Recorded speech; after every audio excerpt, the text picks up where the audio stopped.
자, 페이지는 85페이지에 가서 한국과 동양 윤리 사상의 의의에 대해서 보겠습니다. 주로 한국 사상에 대해서 배워보도록 할게요. 자, 이 부분은 사실 윤리적인 부분도 있지만은 역사적인 내용이 많아가지고 좀 막 깊이 있기보다는 전반적인 흐름을 파악하는데 도움이 되니까 좀 약간 가벼운 마음으로 좀 들어주시기 바랍니다. 한국 전통 윤리 사상의 근대적 지향성. 한국의 전통 윤리 사상은 시대의 변화와 사회적 요구에 따라 그 내용과 형식을 달리하며 새로운 변화를 꾀하였다. 특히 조선 후기부터 근대에 이르기까지 역사의 격분기를 거치면서 한국 윤리 사상은 개인의 도덕적인 삶을 통해 사회의 안정을 도모한 유학의 전통을 계승하면서도 일단 유학의 기본 틀이에요. 한국 윤리 사상은 가장 많이 영향을 미친 게 시대의 변화에 대응하고 근대를 모색하기 위해 다양한 사상을 제시하였다. 자, 보겠습니다. 근대 지향의 윤리적 모색, 실학. 우리 배웠죠? 이미 정약용 사상이 실학이라는 거. 임진왜란과 병자호란 이후 조선사회는 농촌경제의 파탄, 국가재정의 위기, 신분제의 통요 등으로 사회적 혼란이 가중되었다. 그러나 당시 지배적인 사상이었던 성리학은 사회의 문제를 해결하는데 일정한 한계를 드러내었다. 이때 성리학에서 제시한 거는 예학이었어요. 사회가 혼란하네. 예를 더 많이 강조해야 되겠다. 예가 무너졌으니까 어떤 게 올바른 예인지 굉장히 아주 이런 올바른 예에 대해서만 논의하니까 답답한 거죠. 백성들은 먹고 사는 게 되게 힘든데 이에 따라 성리학을 공리, 공론, 그러니까 이런 것들이 아주 공허한 거예요. 공허한 이론과 공허한 논쟁이죠. 또 비판하면서 도덕의 실천과 자 봐요. 도덕의 실천이라는 게 들어있어요. 실학자들도 사실은 유학입니다. 유학의 종류예요. 실질적인 문제를 해결해서 궁극적으로 도덕적인 삶을 지향하는 겁니다. 사회의 여러 문제를 해결하고자 하는 실학이 등장하였다. 실학은 17세기 중반 일부 학자들에 의해 제기되었고 18세기에 접어들어 성호학파와 북학파 등에 의해 구체화되었다. 자, 여기 성호학파. 성호학파는 성호 이익이에요. 이익이란 사람의 이제 성호 이익을 중심으로 학문의 목적을 실익을 증진시키고 주로 농업, 이걸 농업을 중시하는 거죠. 북학파는 북쪽 학문이니까 어디냐? 청나라. 우리나라 북쪽에 이제 중국이 있잖아요. 조선 후기 홍대용, 박지원, 박제가 등을 중심으로 청나라의 문명을 적극적으로 받아들여 민생의 안정과 부국 강병을 이뤄야 한다는 이거를 어떤 상공업 쪽이라고 해서 중상학파라고도 표현을 합니다. 보시면은 청나라 민문물에서 큰 관심을 보였다. 특히 북학파가 더 관심을 많이 보였겠군요. 아래 실학자 홍대영의 직업관. 우리나라는 본래 명분을 중요 여겼다. 양반들 아무리 심한 곤란과 굶주림을 겪더라도 팔짱 끼고 편하게 앉아 농사를 짓지 않았다. 왜? 이름이 양반이니까. 그들은 쓸모있는 일에 힘쓰고 몸소 천한 일을 달갑게 여기는 자가 있다면 나무라고 비웃으며 천한 일 하는 노예처럼 무시하니 여기서 달갑다라는 말은 뭐 해피 영어로 기분 좋게 마음 흡족하게 여긴다는 건 그러니까 천한 일을 하면서도 기분 좋게 일하는 사람이 있으면은 비웃는 거예요. 쓸모있는 일에 힘쓰는 사람이 있으면 비웃는 거예요. 노예처럼 무시하니 노는 백성은 많아지고 생산한 자는 줄어든다. 이런 인식하에 누가 일하겠습니까? 자, 그러므로 재물이 어찌 궁하지 않을 수 있으며 궁한다는 것은 떨어진다는 거죠. 떨어지지 않을 수 없죠. 떨어질 수밖에 없죠. 백성이 어찌 가난하지 않을 수 있겠는가. 따라서 산농공상에 관계없이 놀고 먹는 자에 대해서는 관에서 벌칙을 마련하여 세상에 용납할 수 없도록 해야 된다. 놀지 말도록 해야 된다는 거야. 그렇게 허용하면 안 된다. 재능과 학식이 있다면 비록 농부나 상인의 자식이 관직에 들어가 않더라도 분수에 넘칠 것이 없고, 어떻게 농부의 자식이 관직에 올라가지? 야, 분수에 넘는 거 아니야? 그렇지 않다는 거예요. 분수에 넘칠 것 없어. 괜찮아. 저 정도면 좋아. 재능과 학식이 없으면은 비록 관리의 자식이 하인으로 들어간다 하더라도 한탄할 거 없어. 야, 한탄할 거 없어. 너의 아버지가 관리이지만 그거 가지고 한탄하지 마. 이와 같. 아래가 힘을 다하여 함께 그 직분을 닦는데 부지런하고 게으름을 알려 상벌을 베풀어야 한다. 그래서 실학자 홍대영은 국가 경제를 회복하고 백성들의 삶을 윤택하기 위해서는 먼저 노동을 비천하게 생각하는 의식이 변화해야 된다. 노동. 지금도 좀 몸으로 움직이는 사람을 좀 약간 책상에 앉아서 일하는 사람을 더 높이 하죠. 유학적인 질서가 그대로 남아 있어서 그렇습니다. 각 개인의 재능에 따라 누구든지 직업을 갖고 놀고 먹는 사람이 없게 해야 된다고 주장하였다. 이러한 홍대의 주장에는 직업적 서열만을 중시하던 당시 현실에 대한 비판 정신과 개혁 정신이 의지가 담겨 있다. 정말 직업에 귀천이 없는 세상이 돼야 됩니다. 선생님도 그렇게 생각해요. 실학자들은 청나라의 고증학과 서양의 과학 및 종교상을 비판적으로 수용함으로써 성리학과 구분되는 세계관과 인간관 그리고 도덕관을 제시하였다. 이거는 뭐 정약용 배운 거에서 기억하시면 되겠습니다. 실학자들 중 일부는 성리학의 천이나빌의 입장에서 벗어나 하늘은 인간이 하나가 된다는 거죠. 하늘은 도덕성이 근원이고 인간도 도덕적인 것을 따라서 하늘과 하나가 되어야 된다는 거에서 벗어났어. 자연을 도덕과 결부된 대상이 아닌, 자연이 뭐 도덕성의 근원 아니에요. 그냥 객관적인 자연 현상 아니냐 대상으로 파악하였다. 지금 현대적인 관점이죠. 번개가 치거나 천둥이 치면 그냥 객관적인 어떤 자연 법칙으로서 이해할 수 있지 않냐라는 거죠. 이게 바로 이제 서양의 자연과학적 지식을 수용하면서 이거를 자연을 있는 그대로 객관적으로 파악하는 자세가 등장하게 된 거죠. 혼천이가 뭐냐면은 천체의 위치와 운행에 대해서 측정하는 기구입니다. 자연의 무슨 도덕성 그런 게 아니라 있는 그대로 자연의 법칙을 파악하려고 하는 것이 바로 혼천이 홍대영이 만들었습니다. 실학자들은 도덕 규범과 실천의 문제에도 관심을 기울여 가지고 도덕 규범을 너무 엄격하게 하지 않아요. 인간의 욕구를 긍정적으로 바라보는 겁니다. 돈을 벌려는 욕구 괜찮다. 나아가선 도덕 규범이 인간의 필요에 따라 제정될 수 있다. 인간의 필요가 있으면은 도덕 규범도 바꿀 수 있다고 하는 겁니다. 사실 도덕 규범은 천리에서 인간의 도덕 규범이 나오죠. 왜냐하면 성리학의 특징이 이거죠. 천리를 잘 따르라. 근데 이건 천리는 변하지 않으니까 도덕 규범도 변하지 않아요. 인간의 어떤 예의, 질서 이런 것들이 변하지 않다고 보는 것이 성리학입니다. 그러니까 세상이 변하지 않는 거예요. 하지만 실학자들은 도덕 규범을 좀 바꿀 수 있지 않냐. 인간의 주체성을 더 강조한 거죠. 그래서 천리를 도덕 규범의 절대적 기준으로 보았던 성리학자들과 구분되는 것이었다.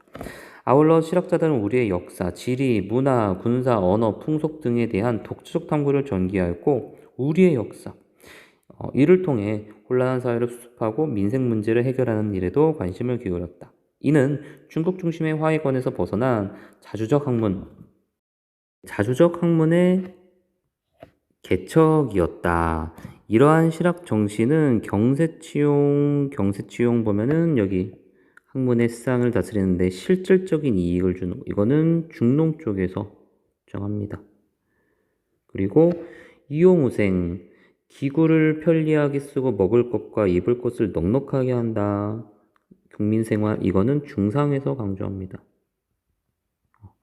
이제 그리고 실사고시, 사실에 근거하여 진리를 탐구하는 일, 있는 그대로 객관적인 걸 강조하는 겁니다.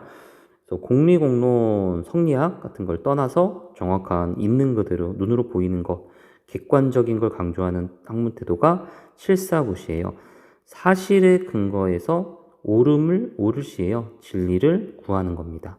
자, 그래서 이용우생 실사고시의 방향으로 전개되어 근대 지향적인 개혁 사상으로 구체화됐다. 이는 토지개혁은 경세치용에서 주로 가져가고 이용우생 상공업 진학 그리고 신분제 개혁 등 진일보한 민본주의적 주장으로 이어졌으며 이후 개화사상가들에 의해 그 전통이 계승되었다. 자, 그 다음 강화학파. 양명학은 한동안 주요 성리학자들에 의해 이단으로 배척되었으나 양명학이 한국에 들어왔는데 이단이 돼요. 특히 이황이 굉장히 많이 반대하죠. 양명학이라는 게 사실은 글 공부를 좀 덜 중요하게 생각하죠. 성리학보다는. 근데 그런 것이 사람들이 공부를 안 하겠다고 방탕하게 지낼 거라는 그런 마음이 그런 게 예측되어서 성리학자들에 의해서 반대되었습니다.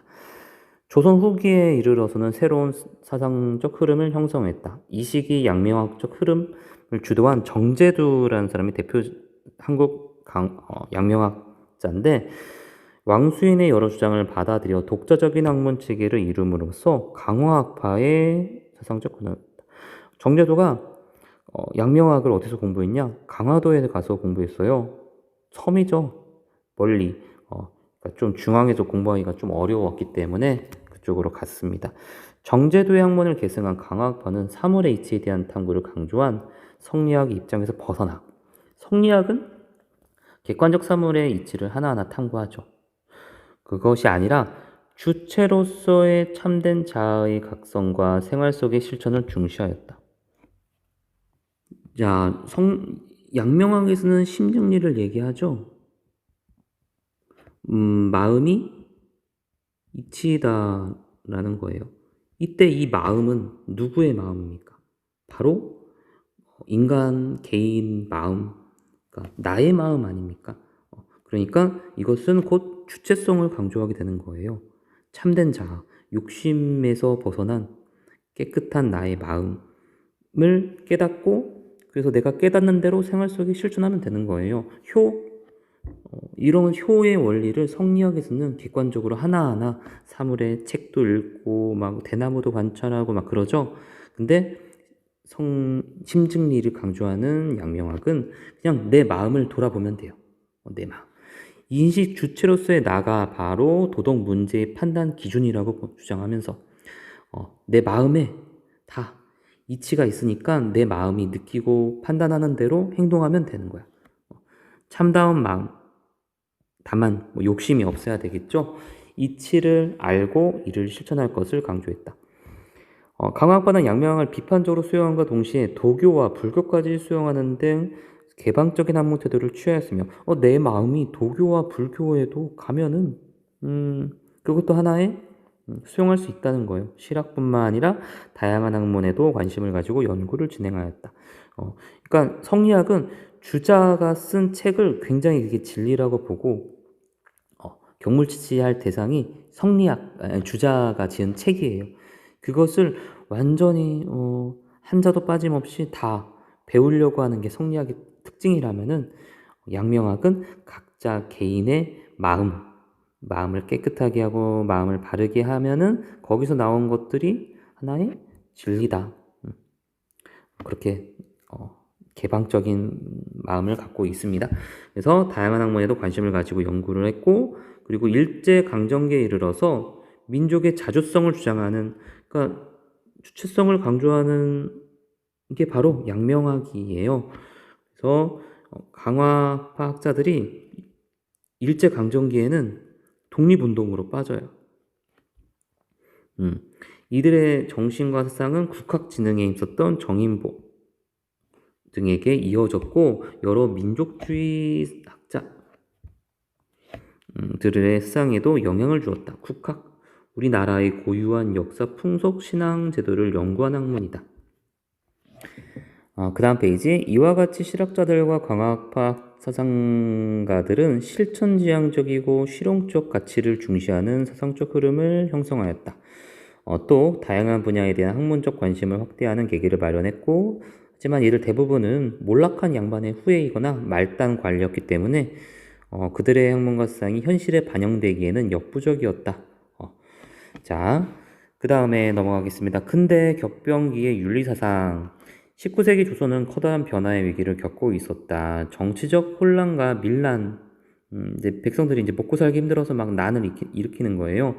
이 끊이지 않았으며 서양 문물의 유입과 서양의 통상 요구, 통상이라는 건 야 우리 같이 무역하자 본격화되고 있었어. 그때 이제 제국주의 시대라고 해서 서로 이제 식민지 서양에서는 산업혁명을 일으켰고 공장은 가동되고 있으니까 물건은 많이 만들어졌으니까 그것을 살 시장이 필요했던 거죠. 그래서 막 무역하자라고 막 자꾸 들어온 거예요. 혼란스럽죠. 쟤네들 우리를 어떻게 하지 않을까? 위기 속에서 전통상의 기반이 흔들리고 백성들의 삶은 도탄에 빠지게 되었다. 야, 진흙탕. 굉장히 힘들었어요. 당시의 사상가들은 한국 전통 윤리 사상을 발전적으로 계승하거나 서양 학문에 대한 수용적 태도를 보이는 등 어떤 사람들은 뭐 전통 윤리 사상으로 빠지고 어떤 사람들은 서양 학문이 좋아 보이는데 하고 이렇게 갈라지게 돼요. 다양한 방식으로 시대적 어려움을 해결하고자 노력했다. 위정척사. 위정척사는 성리학을 바탕을 둔 유교적 질서를 지키고, 자, 여기 보면은 정이 바를 정이잖아요. 이 바르다는 것은 바로 성리학을 가리킵니다. 성리학.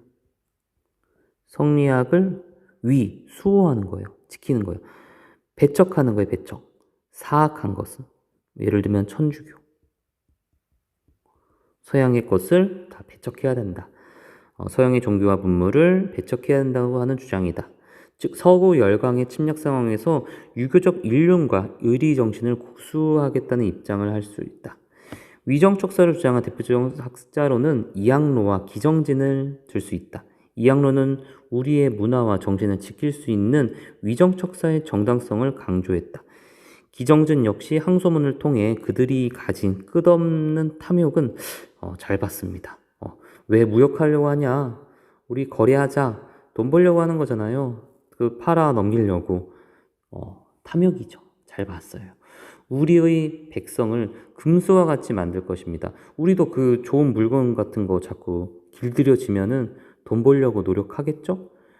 금수가 되는 겁니다. 짐승, 금수.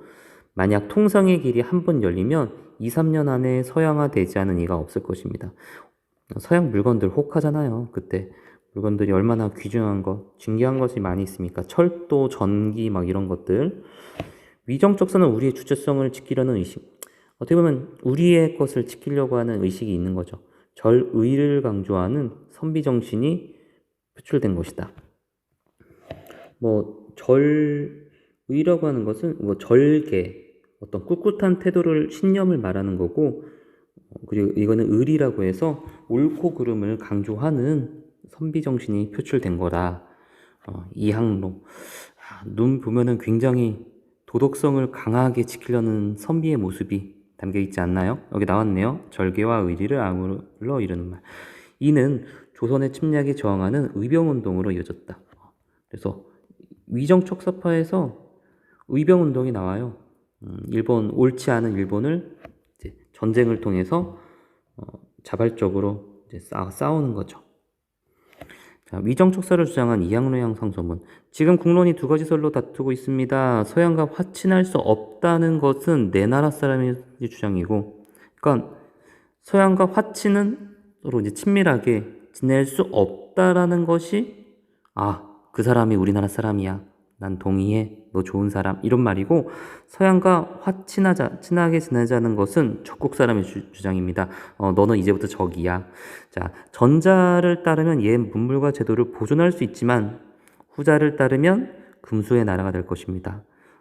아까 똑같네요. 타고난 천성을 조금이라도 지닌 자라면 모두 알 수 있는 일인데, 하물며 밝고 성스러운 전하께서 어찌 분별하지 못하고 받아들일 리가 있겠습니까? 이항로는 서양이 부모와 자식, 임금과 신하 간의 윤리, 우주의 근본 원리에 대해 무지하며 성리학에 대해서 무지하다는 거죠. 단지 물질적 풍요만 을 중시한다고 비판하면서 척사의 정당성을 주장하였다. 자, 개화상입니다. 개화 10개자 연다는 것은 뭐 문물을 연다는 거죠. 그리고 화는 변화시킨다는 거죠. 서양의 문물에 대해서 활짝 열어서 우리 어떤 발전, 변화를 시킨다는 것. 서양의 근대화된 문물을 수용하여 민족의 어려움을 극복하고 이제 더 이상 배척하지 말고 문물 그대로 받아들이자, 열자. 해서 극복하고 부국강병을 이루고자 했던 세상이다. 우리도 서양처럼 강하게 될 수 있다. 개화상에는 유교적 질서에 대한 태도에 따라 급진적 개화론과 온건적 개화론을 나뉜다. 자, 유교 질서를 유교까지도 다 이제 그만, 이제 유교는 이제 그만이야 이렇게 하는 것은 급진으로 가요. 하지만 유교 질서는 좋은 거다. 옹호하면서 서양 것을 받아들이자 하면은 온건 개화론으로 갑니다. 자, 급진적 개화론은 전제 군주제와 신분 질서로 대표되는 조선의 유교적 질서를 근본적으로 변혁하는 겁니다. 완전히 왕, 산홍, 이제 양반과 상민 이거의 질서를 완전히 없애자는 거예요. 급진적 개화론자들은 모든 사람은 태어날 때부터 누구도 빼앗을 수 없는 도리를 부여받았다고 보며 약간 천부인권, 서양적인 주장을 하는 거죠. 그것은 생명을 보존하며 자유를 추구하고 행복을 추구하는 것이다. 행복 추구권, 이 현대적인 개념입니다. 그래서 모든 사람이 자유롭고 평등하다. 어떤 평등한 시민권을 강조하니까 이젠 아예 군주의 권한을 축소해야 된다고 보는 거죠. 그래서 실제로 이제 급진적 개화론을 주장한 사람이 김옥균이 있어요. 김옥균. 그래서 이 사람이 갑신정변을 일으킵니다. 그래서 이 사람이 주장하는 것은 군주는 더 이상 힘이 약해야 된다. 헌법을 만들어야 된다. 그걸 입헌이라고 해. 그리고 군주는 헌법보다 아래에 있어야 된다. 그걸 입헌 군주제라고 합니다. 실제 이거를 시행한 나라가 영국이 있죠. 영국은 여왕이 있잖아요. 왕이 있는데 사실 힘이 하나도 없죠. 정치적인 힘이 하나도 없죠. 헌법을 더 앞세우고 모든 사람은 평등한 자유와 행복을 보장해주는 그런 민주주의 국가. 이거를 김옥균이라는 사람이 추구했지만 3일 만에 실패합니다.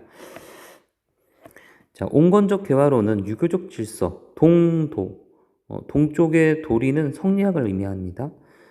가운데 서양의 과학기술, 서쪽의 기술을 수용하자는 거다. 어떤 물질적인 것만 수용하자는 겁니다. 동도서기론이라고 합니다. 온건적 개화론을 주장하는 이들의 입장은 동서고금을 막론하고 바뀔 수 없는 것은 도이며 성리학이다. 유학은 바뀔 수 없다. 수시로 변화하여 고정적일 수 없는 것은 기이다. 항상 변화하는 것은 그릇이다. 그러니까 문물은 좀 바꾸자. 개화상은 급변하는 국제사회 현실을 직시하고 서구 문명을 능동적으로 수용하여 부국강병과 사회개혁을 도모하는 근대지향적 면모가 있죠. 좀 변하는 면이 있죠. 이러한 개화상은 구한말 애국 계몽운동으로 이어졌다. 자, 여기도 하나 보겠습니다. 동도서기론을 주장한 곽길학의 항소문. 신이 보건대 요즘의 유생들이 상소문에 올리는 것이 유행이 되어 마치 큰 병고나 위급한 화가 당장 이를 것처럼 하고 있습니다. 그 상소의 내용은 정학을 옹호하고 사교를 배척해야 한다. 위정척사 사상이죠? 이웃나라와 사귀고 수교하는 것을 문제로 삼고 있습니다. 하지만 저는 아닙니다. 이런 걸 주장하는 거예요. 우리는 예의 바른 풍습을 지켜오고 있으니 기계에 대한 기술과 농업 및 수혜에 대한 책과 같은 것이 만약 이익이 될 수 있다면 선택하여 행할 것이지 배척할 필요가 없습니다 해서 동쪽의 예의 풍속은 지키고 있잖아요. 동도. 그것은 잘 갖고 문물만 잘 선택해서 갖자. 동양의 근간은 한 현체를 유지하자. 성리학 질서 좋아. 서양의 좋은 것은 수용하자. 동도서기론. 자, 동학. 최재호가 창시한 동학은 동쪽의 학문이죠. 이것은 서학, 예를 들면은 천주교 이런 것들의 반발로 세워진 게 바로 동학입니다. 봉건 체제가 동요하고 봉건 신분 질서가 동요하고 천주교가 확산되는 시대 분위기 속에서 등장했다. 동학은 보고간민을 목표로 경천서상의 바탕 위에서, 이 경천서상이 바로 아까 단군 건국신화에 나와 있는 거죠. 유불도 융합, 이것도 좀 조화 정신을 충분히 반영합니다. 여기 오른쪽에 보시면 보고간민이 뭐냐? 나라를 보조한다는 거예요. 돕는 거. 그리고 백성을 편안하게 한다. 자, 동학은 천인합일의 관점에서 하늘과 인간이 하나가 된다. 인간 존중과 평등의 정신을 제시하였다. 자, 봐봐요. 이는 동학에서 제시한 내 안에 하늘님을 모시고 있다. 그러니까 동학에서는 이렇게 얘기해요. 인간의 마음 속에는 하늘님이 있다는 거예요. 하늘님이 뭐냐? 하늘이에요, 그냥. 이게 하늘님이라고 표현했는데 이거는 뭐 하늘이라고 할 수 있습니다. 내 안에 하늘이 깃들어 있다. 모시고 있다. 나는 하늘을 모신다. 천주를 모시고 있다. 여러분 인간의 마음속에는 왜 하늘이 있을까요? 우리 건국신화에서 말하기를 인간의 존재는 어디서 왔습니까? 바로 하늘로부터 내려온 거죠. 그리고 이제 땅의 기운이 모여서 땅의 웅녀와 하늘과 섞여서 인간이 만들어졌기 때문에 인간은 하늘이 깃들어 있습니다. 그래서 하늘님을 모시고 있다. 내 마음이 곧 내 마음이다. 나의 마음과 너의 마음이 같다는 거예요. 어떻게 이게 가능할까요? 이걸 오심 즉 여심이라고 해서 나의 마음이 곧 너의 마음과 같다. 동학에서는 사람이 곧 하늘과 같다고 합니다. 사람이 본래 하늘과 같은 성품을 갖고 있어요. 우리가 이제 도덕적인 삶을 실천해서 수양을 통해서 인간이 곧 하늘처럼 될 수 있고 나 말고 다른 사람도 하늘처럼 수양을 통해서 하늘처럼 될 수가 있죠. 그러니까 사람이 곧 하늘이기 때문에 모든 사람은 사실 다 하늘이죠. 그러니까 우리는 다 하늘이라는 공통점을 갖고 있기 때문에 굳이 나의 마음과 너의 마음이 다르다고 할 수가 없는 겁니다. 그래서 우리는 사람을 하늘과 같이 섬겨라. 서로 하늘처럼 여겨라. 사인여천. 정말 인본주의, 인간이 정말 뛰어나다는 것을 극대화해서 표현한 말이 바로 이거라고 하겠습니다. 사람을 하늘처럼 여겨라. 사람이 곧 하늘과 같다. 정말 인간 존중과 평등의 정신을 가리키고 있습니다. 조금 더 내 마음이 곧 내 마음이다. 좀 예를 들어 생각해 보면 이거는 유교에서 말하는 서랑 비슷한 거라고 생각하면 되겠습니다. 서에 의하면은 내가 진짜 쓰레기 버리는 거 되게 싫어한다고 해봐요. 근데 그거를 친구한테 시켜 보면은 친구도 내가 싫어하는 것처럼 친구도 싫어하겠죠. 사람 마음은 같으니까 그런 것을 생각해서 사람들을 잘 대우해 줘야 되겠죠. 내 마음이 곧 내 마음과 같다. 사람 마음은 같다. 그렇게 생각하세요. 그리고 또한 동학에서는 후천개벽상을 제시하여 여기 보세요. 후천. 자, 선천이 있고 후천이 있습니다. 불평등한 부조리 등이 가득 낡고 어두운 선천의 세계가 끝나면 평등, 정의 등이 구현되어 살기 좋은 세상이 후천 세계가 현세에 도래한다는 것이다. 선천과 후천은 당시 종교 사상가들이 자신의 시대를 기점으로 구분한 거다. 그러니까 자기가 등장하기 이전은 선천이다. 선천은 굉장히 힘들다. 하지만 자기가 등장함으로써 후천 세계가 열린다는 거예요. 개벽. 열려서 이제 평화로워질 때 이제 개벽이라는 말을 씁니다. 그래서 신분 차별이 사라진 자유롭고 평등한 이상 사회가 현세에서 도래할 것이라는 희망을 백성들에게 심어줬다. 이제 앞으로는 차별도 사라지고 평등하고 완전 굉장히 인간다운 세상이 벌어지게 될 거다. 과거에는 힘든 선천이었다면 나 이후에 후천이 새롭게 열린다라는 거죠. 동학의 사상은 훗날 신문화운동과 3.1운동에 영향을 주었다. 어떤 희망을 품고 변화를 일으키려고 하는 운동으로 벌어지게 영향을 주게 된 거죠.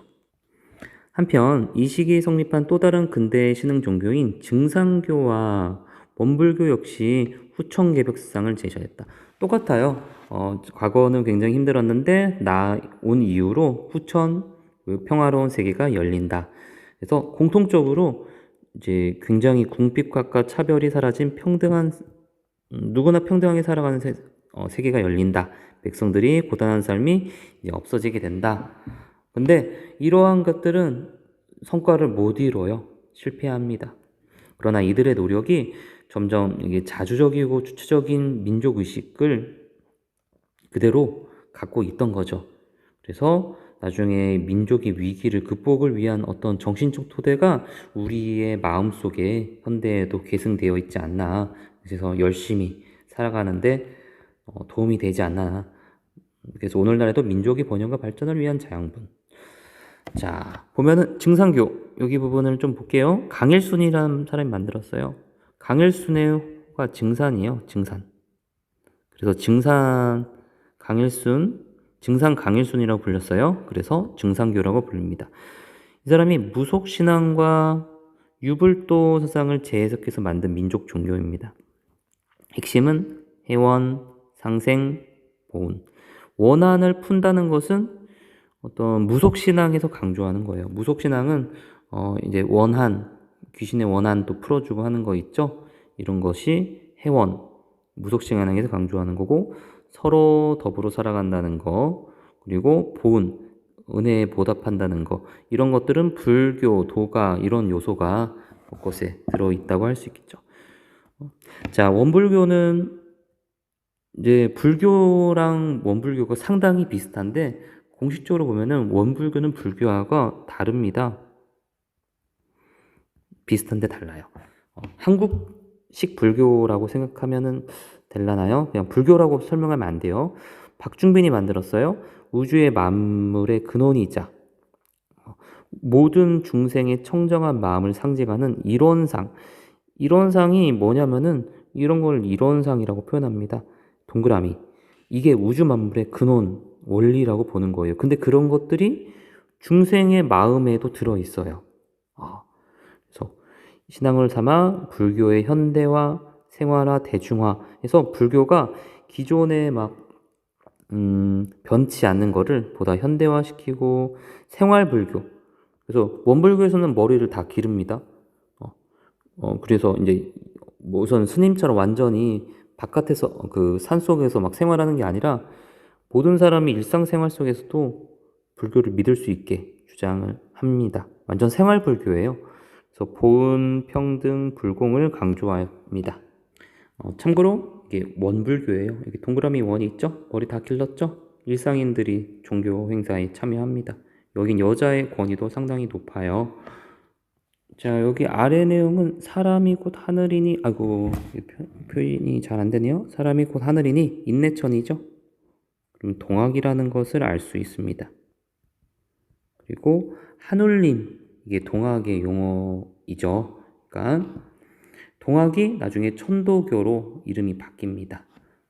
그리고 여기 부분은 뭐 이제 뭐 큰 거는 뭐 여러분이 읽어보시고 특별히 중요한 것만 좀 볼게요. 뭐 이런 것들, 생명의 소중함, 조화로운 삶. 여기 보면 만물 제동. 여기 보면은 도의 관점에서 보면은 만물은 모두 같다. 만물은 다 제동, 한 가지다. 한 가지 동이거든요. 그래서 선악, 시비, 미추, 비천 이런 거 상대적 차별을 이제 하지 말자는 거예요. 만물제동.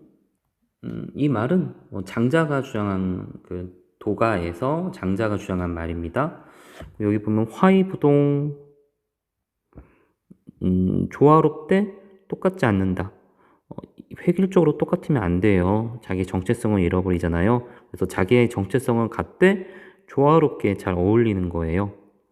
그리고 중도 뭐 이런 것들은 이미 배웠겠고. 자, 여기까지 고생 많이 하셨습니다.